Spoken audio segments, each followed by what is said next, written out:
Uma boa tarde desta terça-feira. Obrigado de estarem conectados, seja pelo YouTube, seja pela TV aberta aqui conosco na TV Câmara Campinas. Vamos começar mais um Saúde é Vida. Hoje a gente vai falar sobre uma questão que vem afetando tanto o Brasil quanto o mundo. Olha esses números aqui. No Brasil existem cerca de 1 milhão de obesos mórbidos e esse número vem aumentando. Nós vamos falar hoje sobre obesidade e cirurgia bariátrica. Quem vai conversar conosco é o doutor Admar Concon Filho, cirurgião do aparelho digestivo, que entende tudo do assunto, vai tirar todas as dúvidas. Vai lá para o YouTube e mandar perguntinhas para a gente que ele vai tirar todas as dúvidas que vocês tiverem em casa. Doutor Admar Concon Filho, muito obrigada pelo seu tempo. Oi, nós é que agradecemos o honroso convite em participar do seu programa. Doutor Concon, eu dei um número aqui no começo do nosso programa, que é um número bem alarmante, né? No Brasil existem cerca de 1 milhão de obesos mórbidos e o número vem aumentando. É um número bastante preocupante, né? Exato. No Brasil, nós temos mais da metade da população brasileira com sobrepeso ou obesidade. Então, veja que hoje o problema no Brasil não é a desnutrição, e sim a obesidade e o sobrepeso. Isso é um problema não só do Brasil, é um problema mundial. A incidência da obesidade ela vem aumentando a cada ano, a cada década. E o que é mais preocupante é que o aumento maior da obesidade ele se dá na idade mais nova, nas crianças e nos adolescentes, que uma criança obesa se tornará um adolescente obeso, que se tornará um adulto obeso.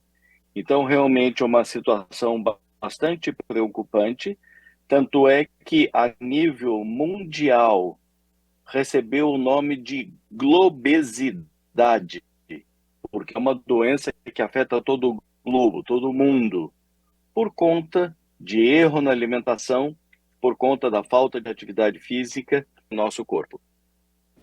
Doutor Concon, você falou sobre obesidade e sobrepeso. Vamos fazer a diferenciação aí para o nosso público entender o que define um sobrepeso, ali uns quilinhos a mais e quando chega a um nível de obesidade. Perfeito. Nós temos uma classificação baseada no Índice de Massa Corpórea, o IMC. Você calcula o IMC, o Índice de Massa Corpórea, dividindo o peso do indivíduo pela sua altura elevado ao quadrado. A hora que você faz esse cálculo entre o peso dividido pela altura elevado ao quadrado, você chega no IMC. É uma classificação não perfeita, mas é a mais prática e a mais fácil de nós entendermos. E você tem um quadro já de obesidade leve, grau 1, quando você tem um IMC de 30 a 35, você tem uma obesidade grau 2 com IMC de 35 a 40, e você tem obesidade grau 3, uma obesidade mórbida, com IMC de 40 para cima. Quando você tem o IMC acima de 25 até 30, é chamado de sobrepeso. O ideal seria o IMC de 20 a 25, seria o ideal. Aqui, por exemplo, uma medida totalmente aleatória, não são minhas medidas, viu, gente? É só um número que eu tô tirando da cabeça. Assim, uma pessoa de 1,70 com 65 quilos, nada a ver comigo, viu? O número que eu criei aqui. É um peso que tá ali no sobrepeso já, talvez? Para a gente ter uma ideia de números? Nós precisaríamos estar fazendo a conta, mas provavelmente essa pessoa com 1,70 m, com um peso de 65 quilos, ela vai estar com IMC abaixo de 25 ou próximo de 25, ela vai estar dentro da normalidade. O que nós temos que entender, o IMC, ele ajuda no seguinte sentido. Se você pega uma pessoa com 2 metros de altura e essa pessoa pesa 100 quilos, para ela é normal esse peso. Se você pega uma pessoa de 1,5 metro de altura, que pesa 100 quilos, para ela esse peso é muita coisa. Por isso que o índice de massa corpórea, ele leva em consideração o peso e a altura. E nós vamos saber se esse peso ele está adequado ou não para a altura deste indivíduo. Porque o IMC é aquele método mais geral e depois a gente vai investigar mais, né? Então, se você aí do outro lado tem uns 70 e tem 65 quilos, que não é o meu caso, viu, gente? Está dentro da normalidade, então pode ficar mais tranquilo aí, né, doutor Concon? Mas vamos lá sobre a questão... Exato. Sobre a questão aí da obesidade. Você falou que uma criança obesa vai virar um adolescente obeso que pode se tornar um adulto obeso. Quais são os fatores que a gente pode ter nesse momento aí que ocasiona a obesidade? Tem um principal ou é um conjunto de coisas que vai influenciar? Excelente pergunta. A obesidade, ela é uma doença multifatorial. São vários fatores atuando no mesmo indivíduo que vai fazer com que ele se torne obeso. Um dos fatores, um dos mais importantes, é o fator genético, o fator hereditário. Se uma criança ela tem um dos pais obeso, ou pai obeso, ou mãe obesa, a chance dessa criança vir a ser obesa é em torno de 40%. Se pai e mãe são obesos, a chance dessa criança ser obesa é em torno de 80%. Então, aí nós vemos um componente genético, um componente hereditário da obesidade. Existe um outro componente hormonal, aquele paciente que tem uma disfunção hormonal, um hipotiroidismo, e por conta dessa doença hormonal, ele pode ter um ganho de peso. Existe o componente psicológico da obesidade, emocional, onde uma pessoa, por conta de um distúrbio emocional, ela tem o seu lado onde ela descarrega as suas frustrações no ato de comer.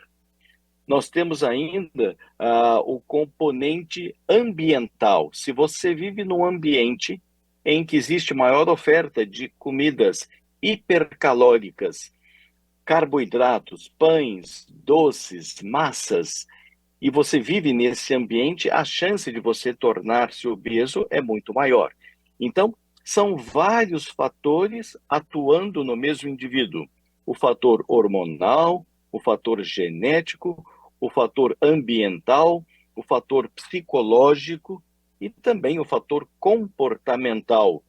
Fazer ou não uma atividade física, ter ou não uma vida extremamente sedentária. Isso tudo favorece o aumento do peso ao longo dos anos.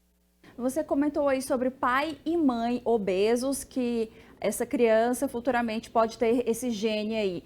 E uma gestante que está acima do peso também pode acabar influenciando aí que esse bebê já vem assim com sobrepeso, um bebê grandão, ou não exatamente está relacionada ali? Não, está relacionado sim, é importante.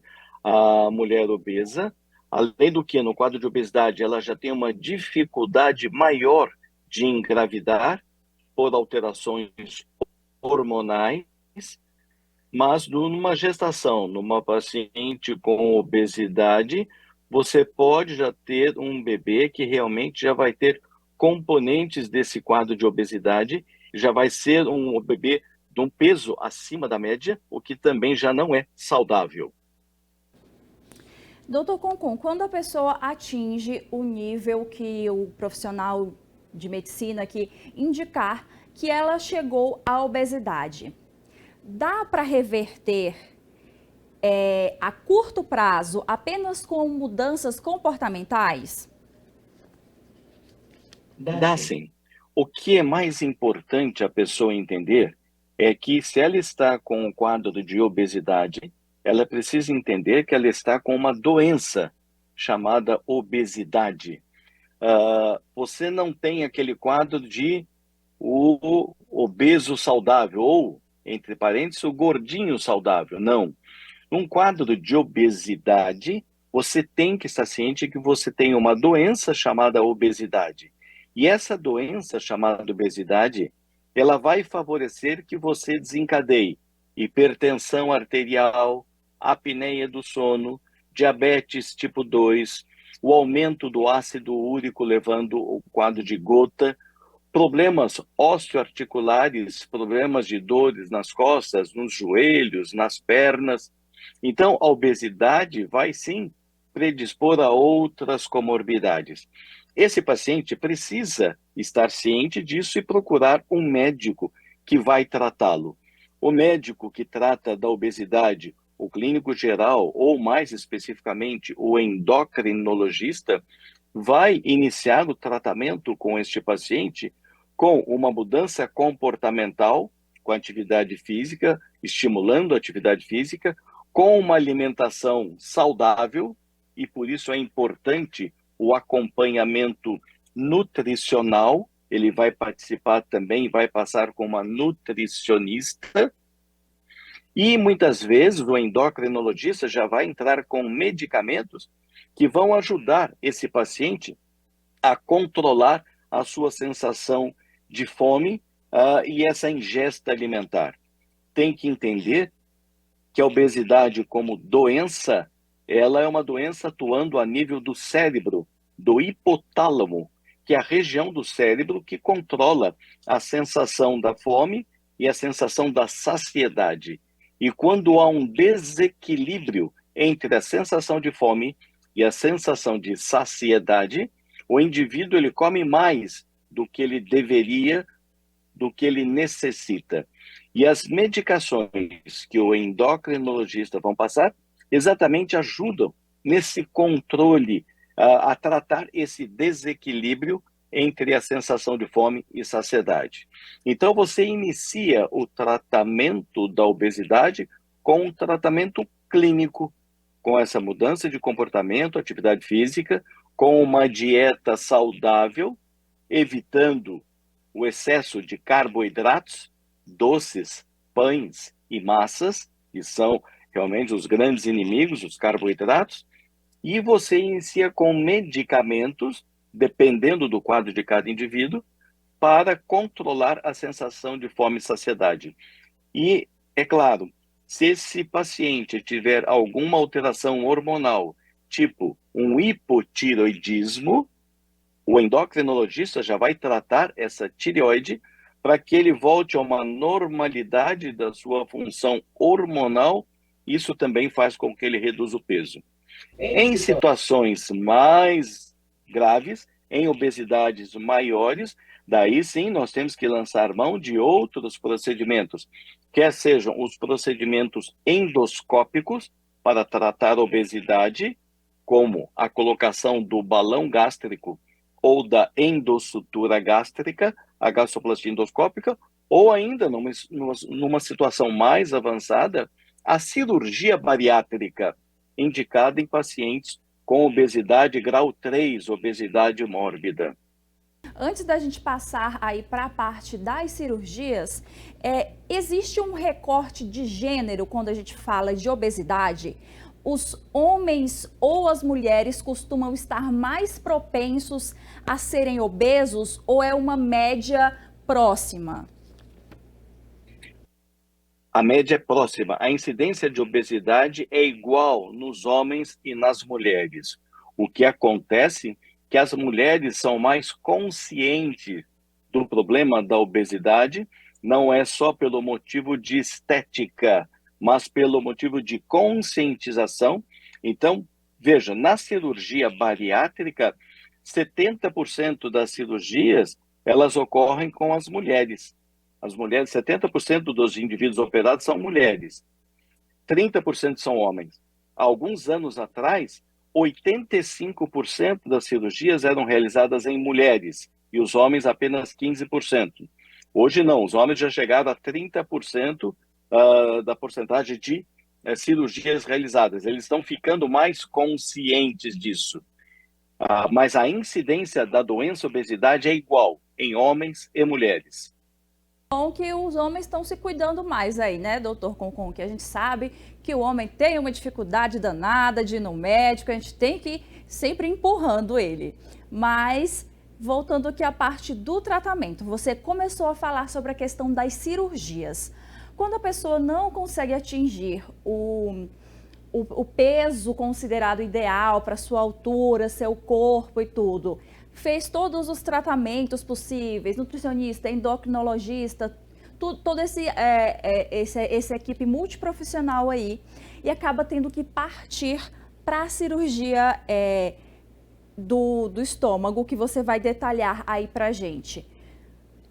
Qual o primeiro passo que é tomado nesse momento e que será decidido, qual o momento decisivo aí para que a cirurgia seja necessária?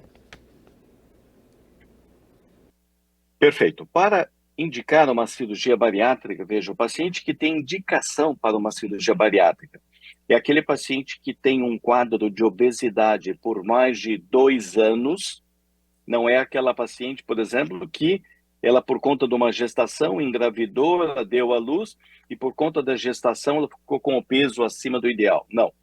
Tem indicação aquele paciente que tem obesidade por mais de 2 anos, que tentou o tratamento clínico com um especialista, com um endocrinologista, e não teve sucesso, ou ele não emagreceu, ou ele emagreceu e voltou a engordar, e que tem o seu IMC, o seu índice de massa corpórea, de 40 para cima, obesidade grau 3, ou o IMC de 35 até 40, obesidade grau 2, mas que já tenha doenças provocadas ou agravadas pela obesidade.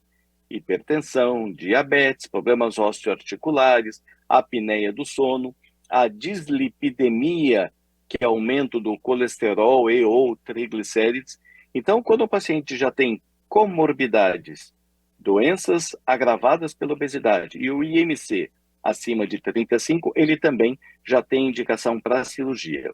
Esse paciente deverá procurar uma equipe de cirurgia bariátrica, onde você tem o cirurgião bariátrico, a psicóloga, a nutricionista, ele vai passar por essa equipe multidisciplinar, ele vai passar pelo seu endocrinologista, que vai atestar se ele concorda com a indicação cirúrgica. Esse paciente, a hora que ele passa com a nutricionista, ele vai ter todo um preparo já no pré-operatório e uma orientação da sua alimentação já no pré-operatório e no pós-operatório. Com a psicóloga, ele vai entender toda essa mudança corporal que a obesidade provocou em sua vida e o que essa redução de peso vai provocar nele também. E ele vai precisar entender que a cirurgia bariátrica, ela não faz milagres. Nós não operamos o cérebro, o hipotálamo do paciente. Nós operamos o estômago e o intestino. E que essa cirurgia bariátrica é um instrumento que ele vai ter que usar para ter uma boa evolução, para ter sucesso na cirurgia. Ele não pode operar e achar que ele vai poder comer carboidratos em excesso e que não vai precisar praticar atividade física, quer seja até uma caminhada 3 ou 4 vezes por semana. Não, ele precisa mudar o seu estilo de vida também. A cirurgia bariátrica, ela não faz milagre, ela é um instrumento que tem que ser bem utilizado pelo indivíduo que foi operado. Por isso, a equipe multidisciplinar, ela vai preparar o indivíduo para essa mudança de comportamento. Essa questão do acompanhamento psicológico é bem importante. Como o doutor está falando, a gente pega o exemplo do humorista Leandro Hassum, quase fugiu aqui o nome da cabeça, Leandro Hassum, que ele mesmo já falou que ele demorou para entender, depois que fez a cirurgia, para entender que o corpo estava magro. Ele ia comprar as roupas dele ainda e comprava roupas com tamanho grande, porque apesar dele já ter perdido peso, a cabeça dele ainda entendia ele como gordo. Então, esse processo do acompanhamento psicológico tem que ser bem sedimentado nesse momento pré-operatório, né? Exato, por isso esse acompanhamento ele é muito importante. Essa avaliação no pré-operatório e esse acompanhamento, pelo menos por 2 anos, que a gente fala que é muito importante por toda a equipe multidisciplinar nesses 2 anos de pós-operatório. Isso é fundamental. Passado esses 2 anos de acompanhamento, daí ele pode acompanhar só com o endocrinologista, esse ele vai ter que acompanhar para o resto da vida, porque ele, mesmo tendo emagrecido com uma cirurgia bariátrica, ele ainda é portador de uma doença chamada obesidade. A doença obesidade é uma doença crônica, progressiva e até o momento da medicina ela é incurável, porém ela é tratável. Tratável com medicamentos, com dieta, com procedimentos endoscópicos, com a cirurgia bariátrica, ela é tratável, mas não curável. Por isso ele vai precisar desse acompanhamento para o resto da vida. E nós temos casos, sim, de recidiva da obesidade. E a hora que nós fazemos um tratamento da obesidade, até com a cirurgia bariátrica, a preocupação não é só emagrecer o indivíduo, não é só resgatá-los ou aliviá-los das suas comorbidades, ele vai melhorar das doenças, hipertensão, diabetes, apneia, mas nós vamos com isso melhorar a sua qualidade de vida e nós vamos melhorar a sua expectativa de vida, a sua esperança de vida, a sua quantidade de vida, porque a obesidade, ela diminui a esperança de vida, porque o indivíduo obeso por doenças cardiovasculares ou por algum tipo de câncer que a obesidade predispõe, ele vai ter uma diminuição da sua sobrevida. Então, na cirurgia bariátrica, nós esperamos também melhorar, além da qualidade de vida, a quantidade de vida. E daí existe a preocupação em evitar o reganho de peso, a recidiva da obesidade.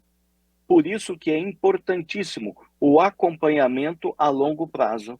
Nesse caso, principalmente com o seu endocrinologista e também com o acompanhamento do cirurgião e muitas vezes da equipe multidisciplinar. Chegou o momento em que a cirurgia é indicada. Quais tipos de cirurgias existem hoje, os métodos para fazer essa intervenção aí?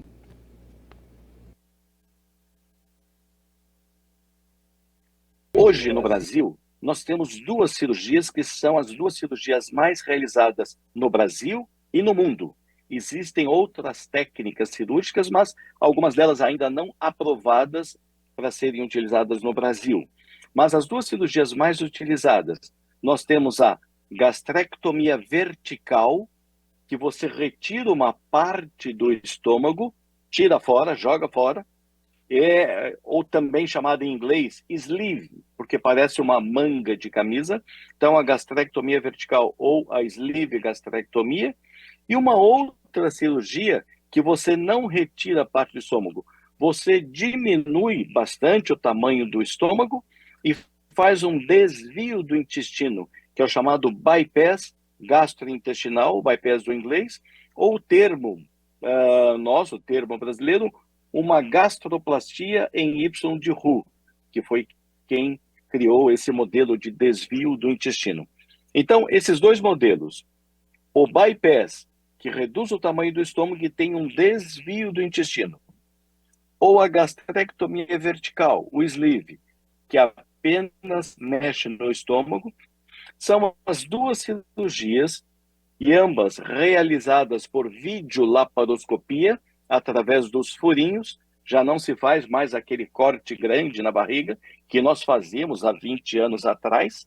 Com a videolaparoscopia, você faz esses 2 tipos de cirurgia.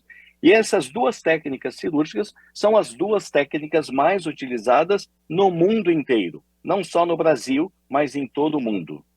Bypass, ela é um pouco mais recente, esse método? Ou eu estou enganada?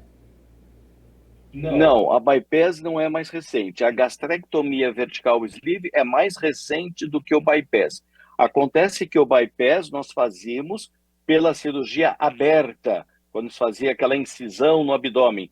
Daí nós chamávamos de gastroplastia Y de Roux ou FOB capella. Esse termo FOB capella, muito utilizado no Brasil, porque foram os dois cirurgiões que bolaram esse modelo de cirurgia e ele foi difundido no Brasil pelo professor Garrido. Essa cirurgia, a gastroplastia ou a FOB capella, quando realizada por videolaparoscopia, através dos furinhos sem corte, daí nós usamos o termo gastroplastia por videolaparoscopia ou o bypass, que é o termo em inglês, é o termo mais conhecido, difundido no mundo todo.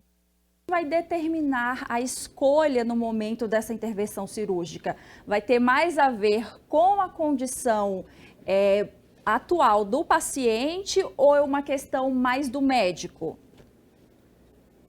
Excelente pergunta, Dalila.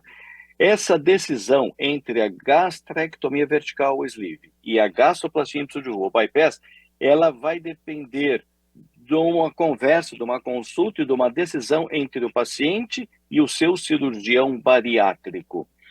Por exemplo, o bypass, ele tem uma melhora importante em pacientes com diabetes tipo 2 ou em pacientes com doenças metabólicas graves, o aumento importante do colesterol, do triglicérides, a chamada síndrome metabólica. Nesses pacientes, o bypass, ele tem uma melhora muito mais significativa desse diabetes, dessa doença metabólica. Então, para este paciente com obesidade mais diabetes, o ideal seria o bypass. No paciente que tem associado um refluxo gastroesofágico, aquele paciente que tem muita azia, e essa azia ela piora com a obesidade, se ele tem uma esofagite grave, uma doença do refluxo grave, o ideal para ele também é o bypass.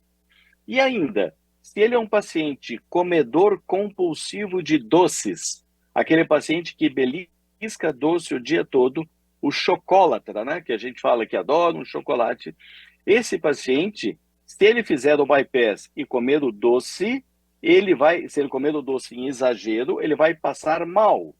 Ele vai apenas poder comer pouquinho, que vai dar o prazer de comer o doce, mas nada de exagero, porque senão ele passa mal. Ele tem sintomas que a gente chama de dumping, que é tipo um desmaio, que é uma sensação muito ruim, e ele deixa de comer o doce na marra. Então, nessas três situações, o ideal seria fazer o bypass. Não havendo essas três situações, você pode realizar a gastrectomia vertical, o sleeve, que não tem o desvio do intestino. E nós utilizamos principalmente essa cirurgia da gastrectomia vertical nos extremos das idades, ou nos adolescentes obesos, nos jovens obesos, ou nos idosos obesos, porque é uma cirurgia em que você não vai desviar o intestino, o estômago do intestino delgado, nem uma emenda do próprio intestino delgado, o que teoricamente com sem essas anastomoses seria uma cirurgia um pouco menos complexa do que o bypass. Doutor, eu tenho uma pergunta aqui que pode ser polêmica. Vamos colocar um pouco de fogo aqui nessa história.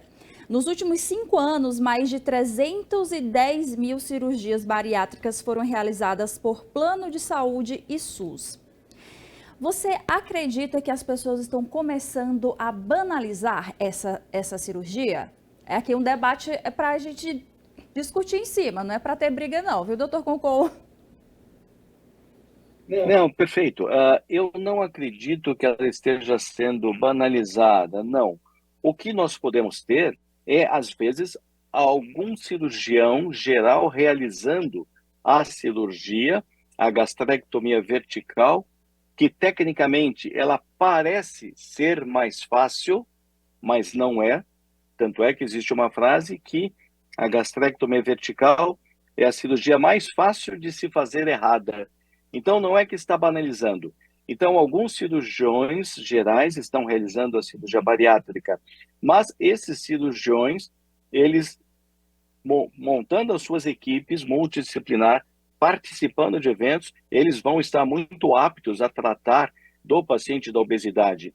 E nós precisamos de mais gente fazendo a cirurgia. Por que motivo? Hoje, não só no Brasil, quanto no mundo, nós estamos apenas operando de 2 a 4% dos pacientes que têm indicação para cirurgia. 96 a 98% dos pacientes não estão sendo operados por vários motivos. Ou porque ele desconhece que ele tem uma doença, ele se acha gordinho, saudável, ele não está ciente que ele tem uma doença crônica incurável, ou porque ele tem medo da cirurgia bariátrica, ou porque ele não tem um convênio e na sua região não existe nenhum hospital que faça a cirurgia pelo SUS, pelo Sistema Único de Saúde. Então, ele não tem acesso a um serviço que possa oferecer a cirurgia bariátrica. Então, nós precisamos, sim, de mais equipes atuando nisso para ajudar no tratamento da obesidade. Veja, em 2018, num levantamento feito pela Sociedade Brasileira de Cirurgia Bariátrica, nós operamos apenas 0,5% dos pacientes que tinham indicação para cirurgia. E vejam, isso realmente é muito pouco. Nós temos que aumentar o número de cirurgias bariátricas. Isso não significa banalizar. Hoje, a cirurgia bariátrica feita por videolaparoscopia, ela é muito mais segura. A taxa de complicação é mínima, é semelhante a uma taxa de complicação de uma cesárea ou de uma cirurgia de vesícula, é mínima. Por isso que a cirurgia bariátrica por videolaparoscopia é chamada cirurgia minimamente invasiva. Ela é muito segura. Então, o paciente, ele precisa ter consciência da doença obesidade, procurar um médico, o seu médico, o médico de família, o clínico geral, o endocrinologista, para saber se ele necessita ou não de um tratamento cirúrgico ou, no caso dele, o tratamento clínico medicamentoso. E depois da E cirurgia... vale aqui, nós já chamamos a atenção que nós temos que chamar e o tratamento cirúrgico da obesidade mórbida, nós temos nesse meio, nesse intervalo, o tratamento endoscópico da obesidade, que é um tratamento que você já pode colocar um balão gástrico por endoscopia, você vai colocar no balão dentro do estômago e a pessoa vai ficar com esse balão por 6 meses ou 12 meses. E com esse balão, ela vai emagrecer até em torno de 20% do seu peso inicial. Ou ainda, um outro procedimento que é chamada gastroplastia endoscópica ou a endossutura gástrica, também feita por endoscopia, onde você já tem indicação para pacientes com obesidade menor, com sobrepeso. O IMC, a partir de 27, você já pode indicar um tratamento endoscópico para a obesidade, quer seja o balão gástrico, quer seja a endossutura gástrica. E muitas vezes, esse paciente com um sobrepeso, se ele emagrecer 10% do seu peso, 15% do seu peso ou 20% do seu peso, já é suficiente para trazê-lo próximo do seu peso, morbidades, das suas doenças associadas. Esses dois últimos procedimentos que o senhor citou, eles são menos invasivos, então? Exato. São feitos por endoscopia, exatamente. Não tem corte na barriga, não tem incisão. O balão gástrico nós fazemos com uma sedação anestésica. A endossutura gástrica ela é feita com anestesia geral, Mas os dois são procedimentos endoscópicos, ou seja, menos invasivo do que uma cirurgia bariátrica. O seu resultado é menor em relação à perda de peso do que uma cirurgia. Na cirurgia bariátrica, você vai emagrecer de 30% a 40% do peso inicial. No tratamento endoscópico, você vai emagrecer de 10% a 20% do seu peso inicial. Esses resultados a gente consegue ver quanto tempo depois do procedimento? O melhor resultado do balão gástrico da endossutura ocorre já no terceiro mês. No terceiro mês pós o procedimento, você tem a maior perda de peso. Depois do terceiro mês até o sexto mês ou até um ano, você vai ter um emagrecimento mais lento. Então, hoje, as pessoas com sobrepeso, que não têm indicação para uma cirurgia bariátrica, que precisam perder uma porcentagem menor do seu peso, se ela perder 10% do seu peso, ela pode utilizar desses artifícios como o tratamento endoscópico, por exemplo, o balão gástrico. E existem algumas situações em que a pessoa vai lançar mão deste procedimento. Por exemplo, problemas, pacientes que vão ser submetidos a uma cirurgia plástica, uma abdominoplastia, ou pacientes que vão ser submetidos a uma cirurgia ortopédica, ou uma prótese de quadril, ou uma prótese de joelho. E esses pacientes precisam emagrecer antes dessa cirurgia. Se ele emagrecer 10%, 10 a 15%, vai melhorar muito o resultado da sua cirurgia bariátrica, da sua cirurgia plástica ou sua cirurgia ortopédica. Esse é um exemplo. Um outro exemplo, é até o procedimento, um motivo estético. Então, tem aquela paciente que vai se formar, aquele paciente que vai ter a formatura e ele quer emagrecer para a formatura. Ou ele vai casar, ela vai casar e ela quer emagrecer para este casamento. Esse emagrecimento de 10 a 15% que ela vai conseguir nesse período de 3 a 6 meses antes desse evento social, o procedimento endoscópico também é uma grande ajuda nessa situação. Doutor Admar Concon Filho, cirurgião do aparelho digestivo. Doutor Concon, começamos lá pela obesidade, tratamento, cuidados após a cirurgia. Muito obrigada pelo seu tempo. As portas ficam abertas para você voltar e a gente falar mais sobre esse assunto ou sobre outros. É que a gente começa a falar, nem percebe que o tempo passou, ainda dava para conversar bastante, mas muito obrigada. Nós é que agradecemos o honroso convite, estamos sempre à disposição para participar do seu programa junto com os seus ouvintes e os seus telespectadores. Obrigada, doutor Concon.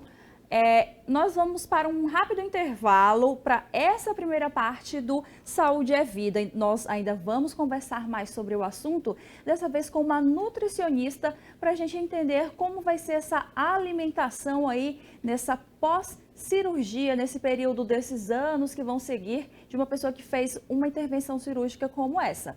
Continue com a gente e manda perguntinha também lá pelo YouTube que a gente responde para vocês.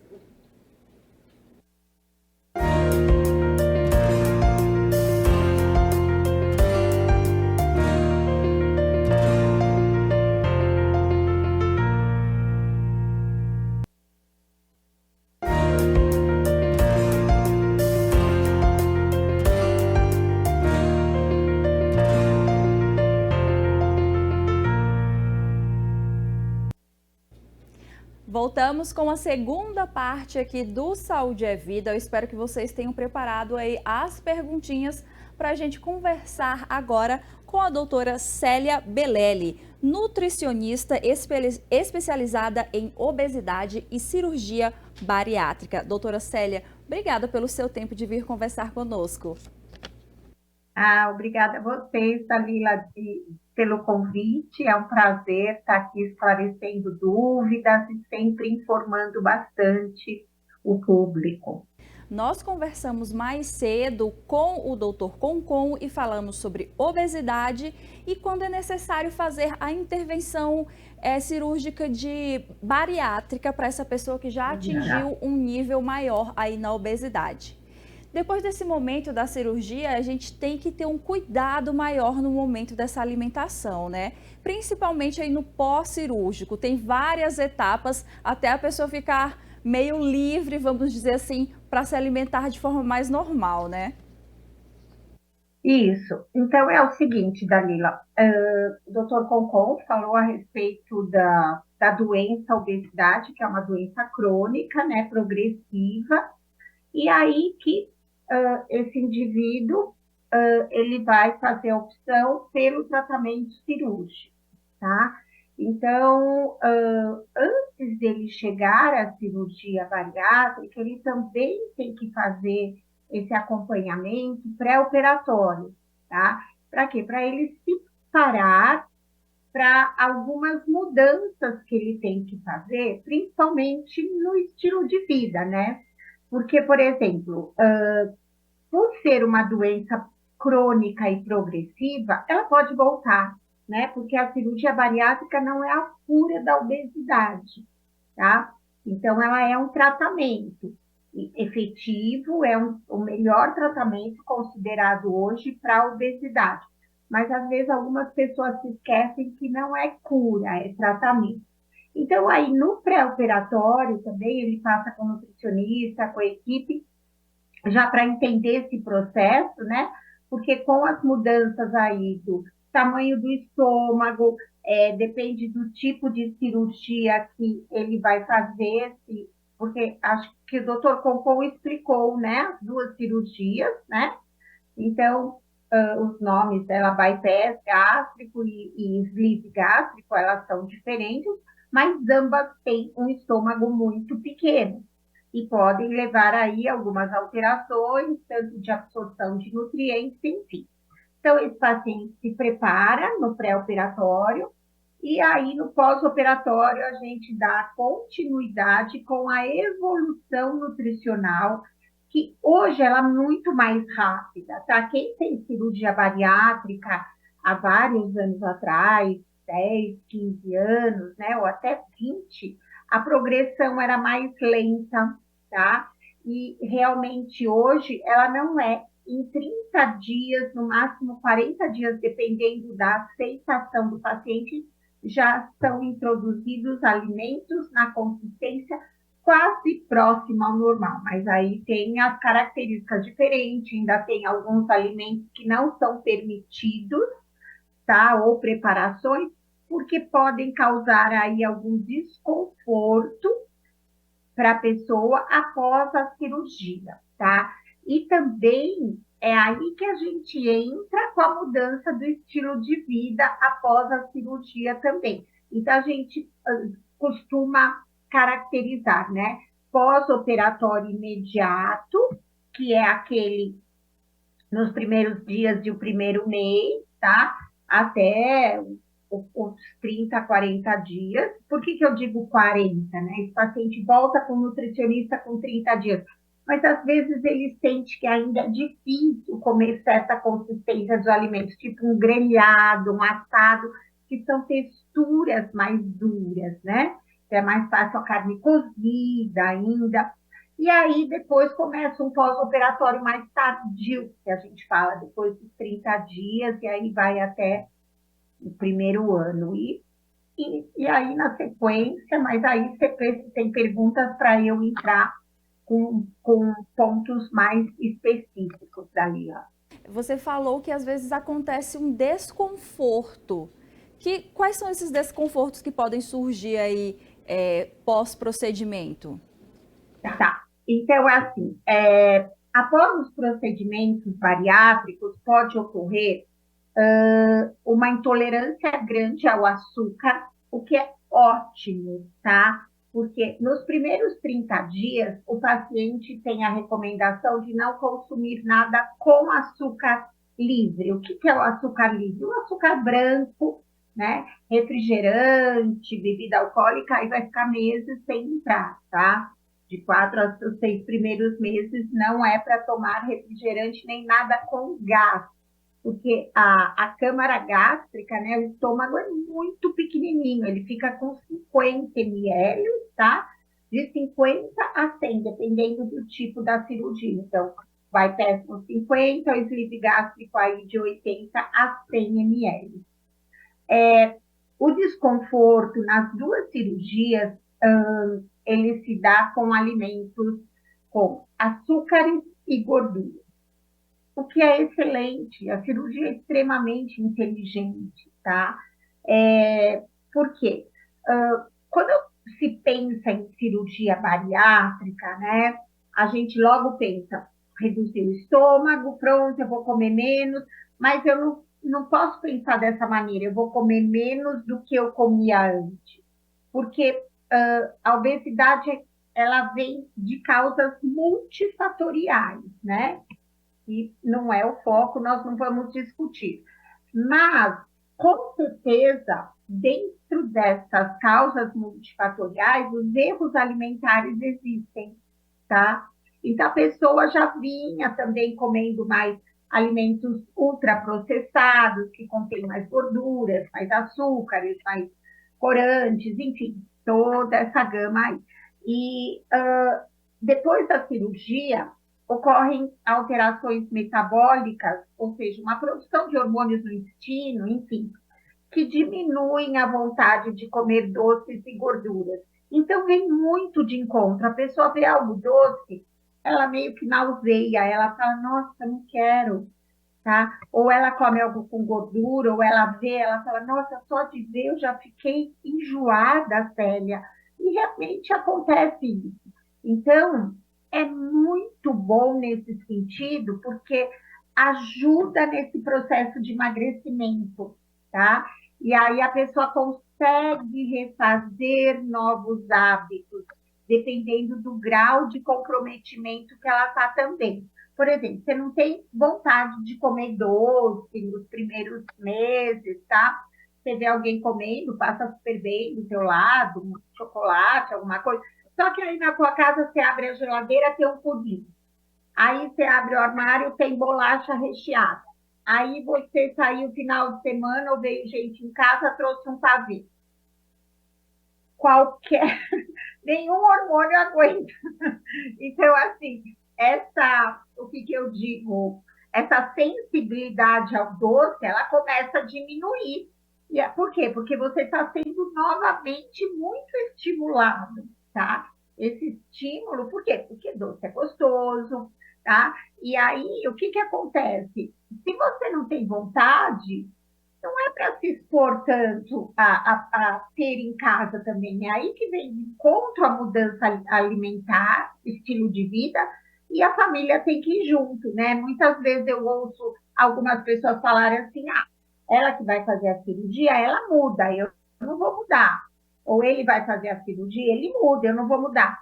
Mas você já começa, é importante a gente conversar isso nas consultas também, porque não vai dar certo. Você vive na mesma casa, é a mesma geladeira, é a mesma comida que vai para a mesa, entendeu? Então, a gente tem que começar a mostrar aí quais são os gatilhos que podem prejudicar isso no futuro, tá bom? Por isso é bom ter sempre esse acompanhamento desses profissionais, do Não nutricionista, tenha né, dúvida do psicólogo disso. A também. chave do sucesso está aí. Doutora Célia, tem alguns mitos, algumas coisas que a gente escuta a respeito da bariátrica que você vai esclarecer para a gente hoje aqui. Tem muita gente que comenta que você vai ter que sempre tomar suplementação depois da bariátrica. Isso é verdadeiro ou a gente tem algo a mais atrás aí dessa afirmação? Tá, então isso não é mito, isso é verdade, tá? O que é a suplementação? Existe a suplementação vitamínica, mineral, tá? Que são vitaminas, tá? Vamos pensar no seguinte, Dalila, a quantidade mínima para a gente consumir por dia, em termos de quilocalorias, seria aí, grosseiramente, né, o mínimo, 1.200 calorias para sobreviver, tá? O paciente, depois da cirurgia bariátrica, ele passa a consumir muito menos. Por quê? Porque não cabe, tá? O estômago ficou extremamente pequeno, tá? E esse é o objetivo. Então, ele já precisaria suplementar algumas vitaminas e minerais por esse motivo. Segundo motivo, a partir do primeiro ano, essa quantidade vai aumentando, tá? E a gente não quer que aumente demais, enfim. Depende da necessidade e tudo mais. Mas ocorreram algumas alterações por onde o alimento passa, tá? Então, o estômago, ele não tem mais aquela capacidade de um estômago grande de digerir tão bem a proteína, de aproveitar tão bem o ferro, que é o mineral, tá? E também, como o alimento passa um pouquinho mais rápido pelo intestino, que aumenta a saciedade, aí a pessoa fica satisfeita rápido, também não tem uma absorção tão boa de todas essas vitaminas, tá? Por isso que a pessoa tem que tomar. E ela toma profilaticamente. O que é profilaxia? Ela toma para prevenir deficiências, tá? E aí, eventualmente, sei lá, a pessoa está grávida. Nossa, qualquer gestante toma ferro, toma ácido fólico, tá? Então, também vai ter que colocar. Então, existem algumas especificações. O que eu vejo, Dalila, é assim, uma preocupação excessiva com tomar vitaminas. Porque, por exemplo, muitas vezes você, sei lá, você fez uma cirurgia que você teve que fazer e você tem que tomar vitamina a vida inteira. Ninguém faz assim, ninguém coloca como uma coisa, nossa, mas tem que tomar vitamina a vida inteira. Hoje, a gente sabe que até o solo não nos fornece todos os nutrientes necessários, entendeu? Então, é uma coisa simples, você só vai ter que tomar. E quem se dá alta das vitaminas é que pode ter muito mais problema lá na frente, até de voltar a ganhar peso de novo, tá? Mas isso é tranquilo, a gente procura orientar direitinho o paciente, tá? E aí você toma no café da manhã, tomou, tá? Sempre bom com uma refeição, absorve melhor e ok, tá? Então não é mito, é verdade. O diabético vai ter que tomar medicação o resto da vida também, o bariátrico vai tomar aí a sua vitamina, né? E não tem ninguém fazendo. Então é assim, não chega. Antes a pessoa tomava medicação para hipertensão, para diabetes, para artrite, para várias doenças associadas. E muitas delas vão melhorar, que possivelmente sairão do medicamento e vira para uma vitamina, tá? Hoje, né, a gente tem tanta coisa boa, claro, por quê? Porque tem mais estudos, tem mais ciência, tem mais tecnologia.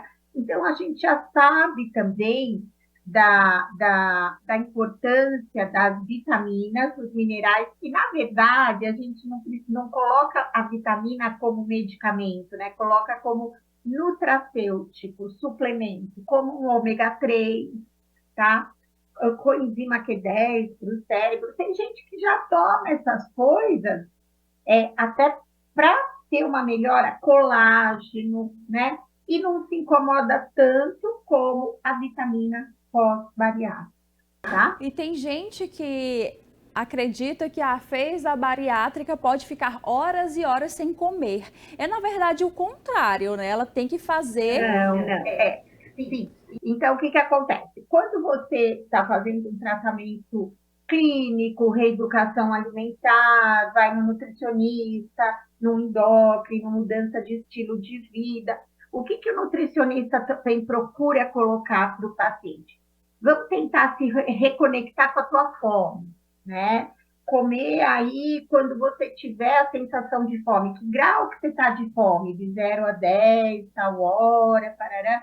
Então, vamos comer aí próximo de horários de fome, porque muitas vezes a pessoa já perdeu isso. Até a gente, às vezes, está correndo, não presta atenção, muito trabalho, você aí com a sua agenda corrida, uma entrevista, outra entrevista. No pós-bariátrico, você não pode esperar ter fome, tá? Principalmente durante o primeiro ano, porque você não vai ter fome, tá? Você começa a ter mais fome, sim, sinais de fome a partir do sexto mês, tá? De pós-cirurgia. Mas como você vai esperar ter fome se a cirurgia ela foi programada para não ter fome, né? Então a pessoa fala assim, ai, às vezes eu começo a ter tontura, sinto uma fraqueza, mas aí quando eu vejo, puxa, eu tô 4 horas sem comer, assim, não dá. E aí você corre o risco até de desidratar, tá? Então, são horários regulares, até porque também a quantidade que a pessoa vai comer é muito pequena. Então, ela é insuficiente para ficar tantas horas aí, tá? E aí, o mais importante, né, lógico, é todo o acompanhamento multidisciplinar, mas uma coisa importante o acompanhamento nutricional é saber o que você vai colocar nesses intervalos, o que você vai comer. Porque com a perda de peso rápida, e ela é rápida, principalmente até o sexto mês, você já perde quase todo o peso. Por exemplo, é, a cirurgia bariátrica, ela proporciona uma perda aí de 35%, de 30% a 35%, entre 30% e 40%, dependendo da técnica. Até o sexto mês pós-cirurgia, a pessoa já perdeu, no mínimo, 25% do peso. Isso é muito expressivo, né? Então, os alimentos fonte de proteína, eles são importantíssimos. Eu brinco que são os atores principais nesse processo para minimizar a perda de massa magra, né? Para não ter tanta perda muscular, tá? E também quando a gente fala massa magra, é massa óssea, então tem que priorizar alimentos fonte de proteína. Carne, ovos, leite, frango, ai, Célia, e os vegetarianos, ok? Dá para fazer a cirurgia, talvez um pouco mais de suplementação, e aí a gente individualiza no consultório, né? Porque também os indianos são, aí não comem carne, tem um número grande de cirurgias lá na Índia, né? Então, tem protocolos para isso. Então, realmente reaprender aí como que você vai colocar de novo esses alimentos no dia a dia, sugestões de cardápio, aprender a mastigar. Porque, por exemplo, já pelo gancho que eu falei, os alimentos fonte de proteína são mais importantes, mas a gente aqui pensando, nossa, carne, frango, ai, vai demorar muito para eu mastigar, eu não tenho tempo, estou com pressa, aí acaba caindo ou só num macarrãozinho, ou eu como só um pouquinho de arroz e faço um ovinho. Bom, quando vê, você está comendo pouca proteína, voltou a comer mais alimentos fonte de carboidrato e começa a impactar aí até numa dificuldade para perder mais peso, num cansaço, num se sentir mais fadigada, cansada, sem vontade de fazer as coisas. E aí que a gente tem que também começar a relacionar com a qualidade da alimentação, entendeu? Então, isso também é super importante. E o que a Alimentação. gente vê muito hoje, Dalila, é o seguinte, não só pós-bariátrica, mas também, mesmo quando a pessoa ela tá com um grau de obesidade maior, ou tenta aí, né, estratégias para perda de peso e cai muito nos modismos, né? Infelizmente, a gente tem muitos influencers, muitos blogueiros, muitos profissionais, até profissionais da saúde que não são qualificados para algumas orientações ou segmentos e vendem, né, ou divulgam muitos produtos milagrosos, né? Então, isso às vezes acaba impactando aí e acaba sendo difícil. O mais importante é procurar equipes, profissionais especializados naquilo que você está fazendo, aí não tem erro. Tá? Doutora Célia, uma coisa que assusta muito as pessoas no momento da bariátrica, além da cirurgia em si, é claro, é a questão dessa dieta imediatamente após a cirurgia. A pessoa tem que ficar só no líquido? A gente percebe isso mesmo, Dalila, porque assim, existe uma preocupação, por exemplo, nossa, eu vou morrer de fome tomando chá, água, suco e um caldinho salgado, mas não. Como eu falei inicialmente, a pessoa não tem fome depois da cirurgia, né? Então, e com pouco ocorre uma saciedade muito grande, ou seja, você fica muito satisfeito e não consegue comer mais, tá?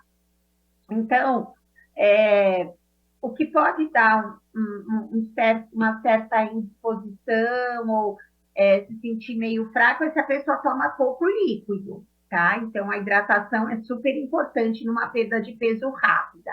Então, isso ocorre, existe uma preocupação, mas ela é infundável, porque realmente essa alteração hormonal, a parte metabólica aí é super eficaz, não sente fome mesmo.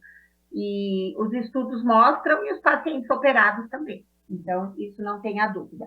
O que precisa ter depois dessa parte inicial? Então, são 7 dias de uma dieta líquida bem restrita. Para quê? Para ter a cicatrização, para vocês, as pessoas se adaptarem com um volume menor, tá? Tanto que a gente orienta a fracionar 150 ml, que é o volume de uma xícara de chá, em xicrinhas de café e tomando goles pequenos, para você sentir aí como que está o tamanho do seu estômago e ir se acostumando com essa nova capacidade gástrica, tá? Por quê? Tomou mais do que cabe, pode ter dor ou vomitar. Tá? Então, qualquer desconforto, uma dorzinha, uma pressão aqui já encheu. Ah, mas isso a vida inteira? Não, isso vai ter uma adaptação, tá? Esse estômago vai se adaptando. Todo mundo conhece sempre uma pessoa que fez cirurgia bariátrica e volta a comer volumes maiores ao longo dos anos. Eu não estou falando aí nesse primeiro ano até 2 anos, tá? Passados os 7 primeiros dias, né, de uma alimentação que passou pela peneira, também você pode bater esse caldo e peneirar. Gelatina sem adição de açúcar, espera derreter na boca para deglutir, tá? E uma coisa importante, eu falei agora, né, um pouquinho atrás, sobre a proteína. Mas como a pessoa não consegue atingir o mínimo da quantidade de proteína pelos alimentos, entra um suplemento de proteína, que todo mundo está muito acostumado hoje, tá? E ele tem sabores gostosos, que é o whey protein. O whey protein nada mais é do que a proteína do soro do leite. Sabe aquele queijinho, Dalila, que a gente abre e sai aquela aguinha, o sorinho, tá? Aquilo é a proteína do soro do leite que a indústria transforma em pó, tá? Então, é aí que a gente compra os potes de orienta, enfim. Passados os primeiros 7 dias, os próximos 7 dias não precisa mais usar a peneira, mas o volume fica pequeno e vai tomando devagar. Mas a gente consegue introduzir um iogurte, a sopinha ela fica já um pouquinho mais grossinha, mas ainda é muito pouco, mantém gelatina e muita hidratação. Os últimos 15 dias você consegue ter uma evolução maior do que alimentos já mais cozidos, abrandados pelo cozimento, carne moída, legume cozido, um iogurte proteico, enfim. E com 30 dias, volta com o nutricionista para a gente evoluir, tá? Durante os 3 primeiros meses, não entra nada que seja concentrado em açúcar, porque a pessoa pode ter a síndrome de dumping. Acho que você já ouviu falar, não ouviu, Dalila? doutor Concon só passou o lápis por cima, você pode falar um pouco mais, se Exato. quiser. Então, o que é a síndrome de Dumping, né? Dumping quer dizer queda, se a gente for traduzir, né? Está relacionado a uma queda. Como a velocidade, como diminuir o trânsito do alimento, o percurso do alimento, né? Ele chega um pouco mais rápido no intestino, principalmente a técnica do bypass gástrico, que desvia um pedaço lá do intestino. Esse alimento chegando muito rápido no intestino, ele vai causar um desconforto para a pessoa, tá? Então, que tipos de alimentos causarão isso? Alimentos que contêm açúcares, tá? Então, que já vêm adoçados com açúcar. Aí é açúcar, xarope de milho, todos aqueles que vêm mascaradinhos aí também, tá? E alimentos que viram açúcar muito rápido, tá? Tipo assim, eu como, por exemplo, um purezinho de batata, tá? É tão homogêneo e a batata é um carboidrato que vira açúcar rápido, é um monte de amido junto. Então, vai virar glicose rápida, pode ocasionar. Uma massa pode ocorrer. E quais são os sintomas?